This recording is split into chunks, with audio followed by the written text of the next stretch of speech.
Going to study brachial plexus हैन। यसमा एउटा मेन फर्मुला भनेको चाहिँ आरटिडी अनि सिबी भनेर सम्झिने। यो बिर्स्यो भने पनि डी अनि छ, सी छ अनि बी छ हैन।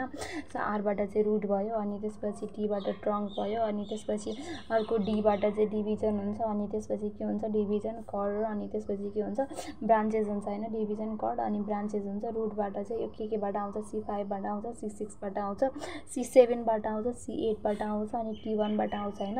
अब त्यसपछि अलि रुटलाई यतातिर लेख्दिम अनि त्यसपछि के हुन्छ भन्दाखेरि चाहिँ रुटको पार्टमा चाहिँ यो दुईटा गराइदिने अनि C8 र T1 हुन्छ। यो बिचको चाहिँ यसरी नै जान्छ अनि यसले चाहिँ के बनायो भन्दाखेरि चाहिँ अप्पर ट्रङ्क बनायो, अप्पर ट्रङ्क अनि त्यसपछि यसले मिडल ट्रङ्क बनाउँछ। यहाँनिर आएपछि मिडल ट्रङ्क बनायो।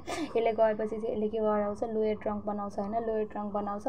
डिभिजन यसले एन्टेरियर अनि त्यसपछि पोस्टेरियर दिन्छ। यसले पनि एन्टेरियर र के दिन्छ पोस्टेरियर दिन्छ। यसलाई नि एन्टेरियर पोस्टेरियर दिन्छ तर यसलाई सजिलोको लागि यहाँनिर पी लेख्यौँ, यतातिर चाहिँ एन्टेरियर बनाइदियो हैन। अब त्यसपछि यो कर्डको लागि चाहिँ के हुन्छ माथिको ए र ए चाहिँ यहाँनिर माथि गएर चाहिँ एउटा कर्ड बनाउँछ अनि त्यसपछि पी र यो सबैको पोस्टेरियर मिलेर चाहिँ यसले चाहिँ के बनाउँछ पोस्टेरियर बनाउँछ हैन। पोस्टेरियर कर्ड भयो, यो पोस्टेरियर कर्ड भयो हैन, पोस्टेरियर कर्ड भयो अनि त्यसपछि यो एउटा एन्टेरियरले चाहिँ मिडियल कर्ड बनाउँछ हैन। मिडियल कर्ड बनाउँछ, मिडियल कर्ड बनाउँछ। यसले के बनाउँछ भन्दाखेरि चाहिँ यसले चाहिँ ल्याटरल कर्ड बनाउँछ हैन। अब यो बिर्स्यो भने नि कर्डको नाम कसरी याद गर्ने भन्दाखेरि चाहिँ ओके लाइक यसको नाम भनेको चाहिँ लाठी पेस मलाई भनेर सम्झिने हैन। लाठी पेस मलाई ओके। अब त्यसपछि यहाँनिर चाहिँ हामी ब्रान्चेसको कुरा गर्नु बेलामा चाहिँ पोस्टेरियरको सकाइदिइहालौँ हैन। पोस्टेरियरको सकाउनको लागि चाहिँ वी हेभ हैन सुरुमा चाहिँ पोस्टेरियरको प्ले ग्रुप भयो हैन। प्ले ग्रुप अनि युकेजी एलकेजी सब स्कुल हैन। यो यु र अनि चाहिँ के अरे एलकेजी युकेजी हुन्छ हैन। अप्पर र लोयर, लोयर अनि त्यसपछि अप्पर अनि चाहिँ सब स्कुलबाट चाहिँ सब स्क्यापुलर हुन्छ हैन। सब स्क्यापुलर हुन्छ अनि चाहिँ लङ ड्युरेसनबाट चाहिँ ल्याटिसिमस डोर्साई भयो, ल्याटिसिमस डोर्साई अनि त्यसपछि एराबाट चाहिँ एक्जिलरी हैन। एक्जिलरी माथितिर गरे यो पुरै कन्टिन्यू भएर जानेलाई चाहिँ हामी के भन्छौँ रेडियल भन्छौँ हैन। सो यसलाई चाहिँ के भन्छौँ रेडियल भन्छौँ, यसलाई चाहिँ के भन्यौँ एक्जिलरी भन्यौँ हैन। यति गरेपछि चाहिँ यो के भयो भन्दाखेरि चाहिँ यो पोस्टेरियरको डिभिजन कम्प्लिट भयो के। अब त्यसपछि हाम्रो के छ भन्दाखेरि चाहिँ लेटरल र उको चाहिँ केही नहेरिकन गएर यसलाई चाहिँ हामी के गर्दियौँ भन्दाखेरि चाहिँ मिसाइदियौँ हैन।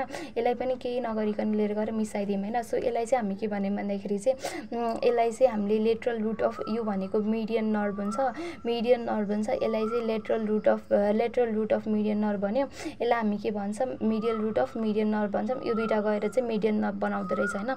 अब ल्याटरलबाट सुरु गर्दै जाऊँ हैन। ल्याटरलबाट सुरु गर्दाखेरि चाहिँ ल्याटरलको फर्मुला के थियो भन्दाखेरि चाहिँ ल्यापटप मस्काउने हैन। सो ल्यापटपबाट चाहिँ के भयो भन्दाखेरि चाहिँ एउटा भनेको चाहिँ लेटरल पेक्टोरल भयो हैन। लेटरल पेक्टोरल भयो अनि ल्यापटप मस्काउनेबाट चाहिँ के हुन्छ भन्दाखेरि चाहिँ यहाँनिर चाहिँ मस्कुलो क्युटानियस भयो, मस्कुलो क्युटानियस भयो अनि त्यसपछि मस्काउने अनि चाहिँ लाटो मदनबाट चाहिँ lateral root of median nerve भयो। यति भइसकिहाल्यो हैन।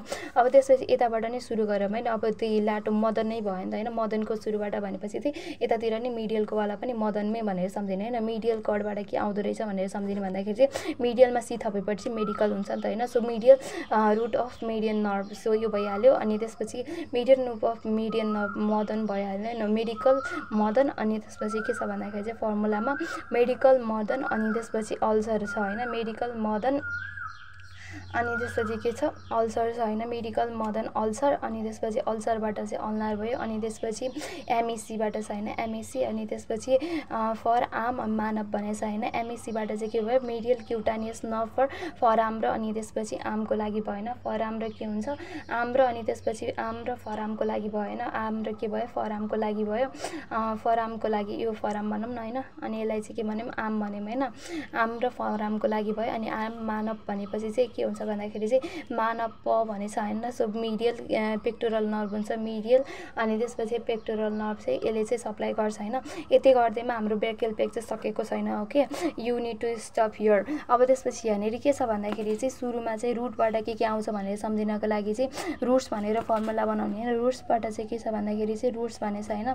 सो आरबाट चाहिँ रोम्बोइडलाई सप्लाई गर्ने भयो, रोम्बोइडलाई सप्लाई गर्ने अनि त्यसपछि टीबाट चाहिँ थोरासिक यो भनेको के भयो लन थोरासिक नर्भ भयो लङ थोरासिक नर्भ भयो यसबाट चाहिँ सेराटस एन्टेरियरलाई सप्लाई गर्छ हैन सेराटस एन्टेरियरलाई सप्लाई गर्नेवाला भयो अब त्यसपछि रोम्बाइडलाई चाहिँ केले सप्लाई गर्छ त भन्ने कुरा थाहा भएन यहाँबाट हैन सो अर्को फर्मुला के छ भन्दाखेरि चाहिँ root dorsal scapular to suprascapular हैन root dorsal scapular to suprascapular अनि त्यसपछि सुपर स्केप हैन सुपर स्केप सबको अनि त्यसपछि सबको दाइ अनि त्यसपछि लाठी आर्मी पुलिस अनि त्यसपछि के भयो भन्दाखेरि चाहिँ आर्मी पुलिस लाठी पेस मलाई हैन लाठी पेस मलाईबाट यो लाठी पेस मलाई भयो सो रुट डोरबाट चाहिँ रुटमा चाहिँ के हुँदो रहेछ डोर्सल स्क्यापुलर हुँदो रहेछ यहाँनिर बनाऊ है त सरी यहाँबाट चाहिँ रुट डोर स्केप भनेपछि चाहिँ यसको हैन यो C5 छ नि हैन C5 बाट बनाउँछ भने यसलाई चाहिँ हामी के भन्यौं भन्दाखेरि चाहिँ डोर्सल स्क्यापुलर भन्यौं हैन डोर्सल स्क्यापुलर भन्यौं अब त्यसपछि रुटमा बनाएपछि चाहिँ अर्को के छ भन्दाखेरि चाहिँ डोर्सल स्केप टु भनेपछि ट्रङ्कमा चाहिँ सुपर स्केप भनेपछि सुप्रा स्क्यापुलर हुन्छ सबकोबाट चाहिँ सब क्लेभिस हुन्छ अप्परमा चाहिँ के हुँदो रहेछ एउटा चाहिँ सुप्रा स्क्यापुलर हुँदो रहेछ यो चाहिँ के भयो भन्दाखेरि चाहिँ सुप्रा स्क्यापुलर भयो अनि त्यसपछि तलपट्टि चाहिँ के हुन्छ सब क्लेभिस बनाइदिउँ हैन यति गरेपछि चाहिँ बल्ल ट्रङ्कको पनि काम सक्यो हैन ट्रङ्कको नि काम सक्यो सबकोबाट पनि यो पनि भइहाल्यो दाइको मिनिङ डिभिजन हो एन्टेरियर पोस्टेरियर हो अनि लाठी पेस मलाइबाट चाहिँ यो भनेको चाहिँ के भयो कर्डको डिभिजनलाई भन्यौं हैन अनि त्यसपछि यति गर्दैमा पनि हाम्रो काम सकेको छैन अब त्यसपछि लङ थोरासिक नर्भलाई बनाउनु पर्छ हैन लङ थोरासिक नर्भ चाहिँ C5 र C6 अनि त्यसपछि के हुन्छ C7 बाट चाहिँ मिलेर चाहिँ बन्छ हैन यसलाई चाहिँ हामी के भन्छौं लङ थोरासिक नर्भ भन्छौं लङ थोरासिक नर्भ भन्छौं थोरासिक नर्भ यति भएपछि बल्ल हाम्रो के भयो भन्दाखेरि चाहिँ whole brachial plexus is finished